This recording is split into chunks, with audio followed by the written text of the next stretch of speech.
Chers amis, je voudrais dire que distribuer des trophées de l'éthique consacre un mérite considérable.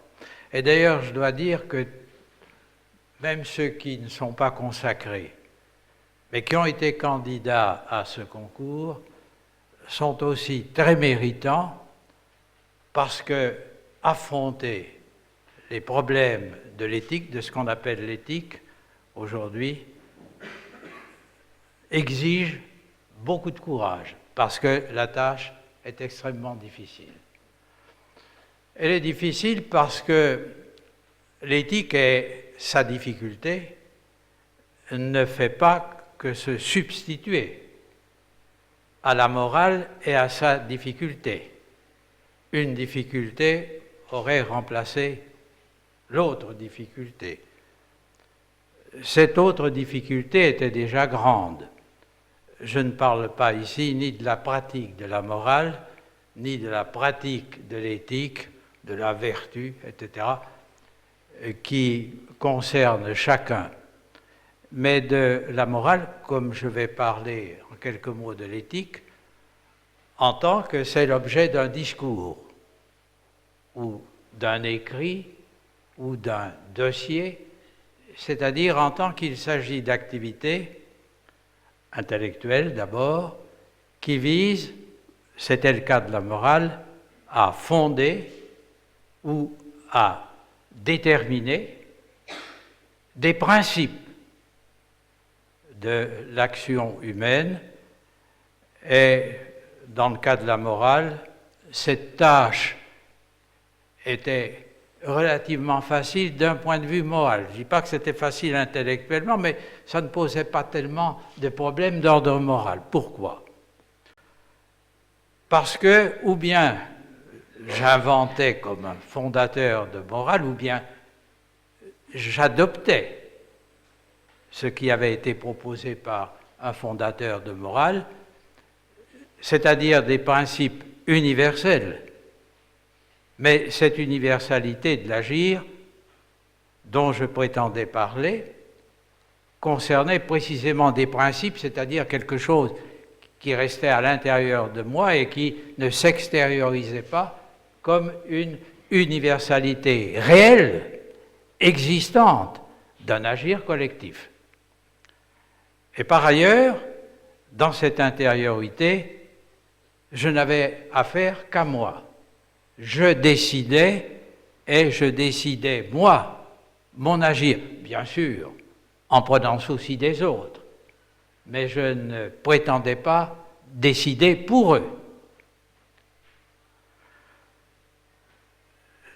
Les considérations morales, les réflexions morales ne sont pas abandonnées et ne doivent pas être abandonnées par l'éthique, parce que finalement, c'est la morale qui décide de tout. M'en remettre à l'éthique en tant que l'élément de son élaboration est un élément collectif, une collectivité ou des comités.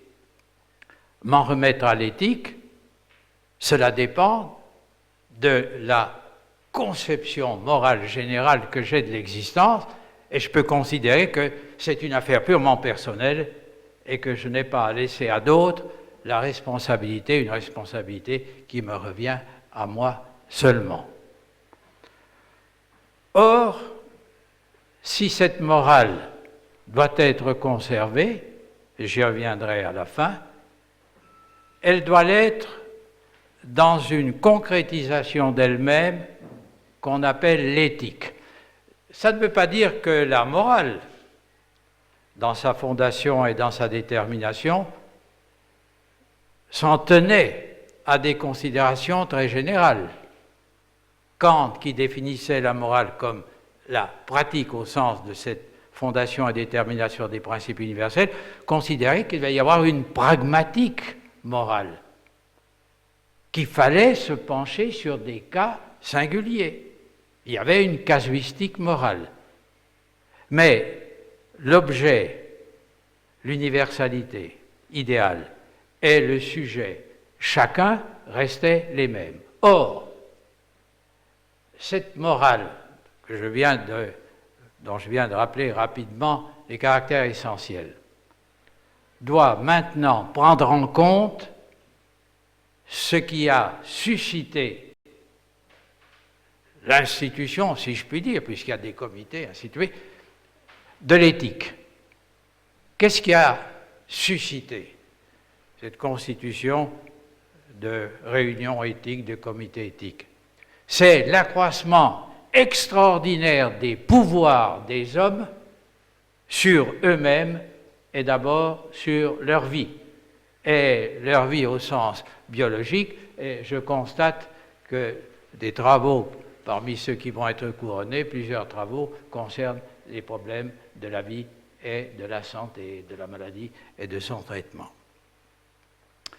Or, cet accroissement des pouvoirs de l'humanité, essentiellement sur la vie, qui est la condition de tout, aussi de la morale, mais qui n'est pas, selon les morales, considérée toujours comme une valeur absolue, dont la conservation,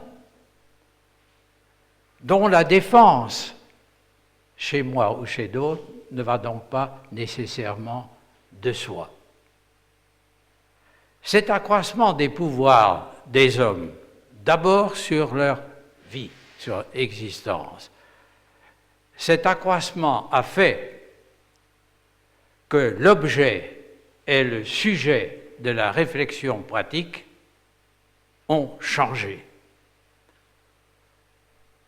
Ce n'est plus moi seulement qui décide,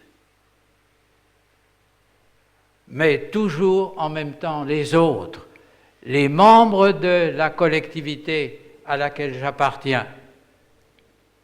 Ce n'est pas moi qui décide seulement sur moi et pour les autres, mais nous décidons ensemble. Problème, comment se mettre d'accord? Et nous décidons ensemble, non pas chacun sur ce qu'il doit faire, mais sur tous les autres. Parce que les problèmes concernant le traitement de la vie, les grandes décisions concernant la vie sur laquelle l'humanité en tant que collective a vu ses pouvoirs augmenter considérablement, ces décisions, si vous voulez, que nous prenons sur nous ne vont pas de soi. Pourquoi? Bien d'abord parce que ces pouvoirs que l'humanité s'est donnés sont des pouvoirs qu'elle ne maîtrise pas absolument. L'humanité n'en connaît pas tous les effets. Par conséquent, les fins qu'elle peut se proposer concernant la vie, le maintien de la vie, le développement de la vie, ces fins ne sont pas absolument sûres. Il y a toute une dimension technique qui n'est pas assurée. Et d'autre part, les hommes avec lesquels je dois décider, et eux aussi comme moi, pour nous tous, appartiennent à des mouvements spirituels, sont adeptes de religion, adoptent des lignes de vie morales fondamentales qui ne sont pas les mêmes. Ces problèmes, nous les connaissons suffisamment, concernent la réponse que chaque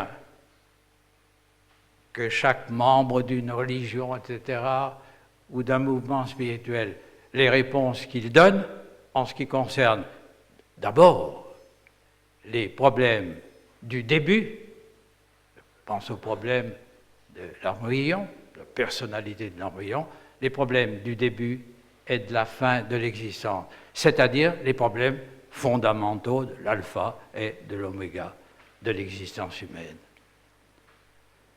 D'où l'extrême difficulté du traitement des problèmes éthiques, parce que ce traitement est un traitement collectif dont les décisions dépendent in fine de ce qui est purement personnel, à savoir ce qu'on appelait la conscience morale. D'où l'extrême difficulté de la chose, mais notre fondation cultive la mémoire de quelqu'un, Ostad El-Lahi, qui, tout en affirmant résolument l'importance des devoirs universels et de la loi, universelle qu'elle soit juridique et morale, est à l'autre bout de la chaîne, insistant sur le rôle de la décision personnelle, a cependant toujours considéré que c'est au cœur de la société, dans sa réalité la plus complexe, la plus divisée, qu'il fallait précisément essayer d'incarner la loi et, d'autre part, de faire s'engager la conscience personnelle. C'est un problème très difficile. Les problèmes de l'éthique ajoutent donc aux problèmes traditionnels de la morale des problèmes proprement éthiques et surtout l'entrecroisement difficile des problèmes de la morale et des problèmes de l'éthique. C'est pourquoi il faut être courageux pour s'atteler à l'étude de ces problèmes, et le mérite des lauréats est un mérite devant lequel je m'incline. Voilà.